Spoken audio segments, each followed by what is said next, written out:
భారత రాజ్యాంగం ఇచ్చినటువంటి 29 హక్కులు గ్రామ సర్పంచులకు ఇచ్చింది. వాళ్ళ డబ్బులు వాళ్ళకి ఇచ్చాయి, వాళ్ళ బడ్జెట్ వాళ్ళు పెట్టుకుంటారు. ఆ గ్రామంలో ఏం అవసరమో అవి కట్టుకుంటారు. నీ కాడెందుకురా బాయ్, మీరు దోచుకోవటానికా? మేము అడుగుతుండేది ఇది. 29కి ఆ గ్రామ జనాభా ప్రకారం వాళ్ళ డబ్బులు వాళ్ళకి, నీ కాడెందుకో?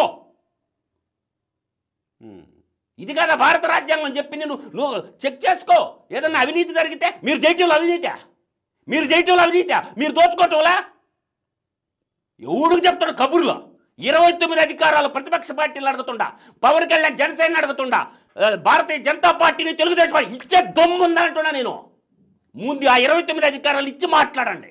ఆ 29 అధికారాలు ఇస్తే ఎలా ఉంటుంది గ్రామాల్లో? అద్భుతంగా ఉంటుంది పరిపాలన, అద్భుతంగా ఉంటుంది. వాళ్ళ బడ్జెట్ డబ్బులు వాళ్ళకి ఇచ్చేమను.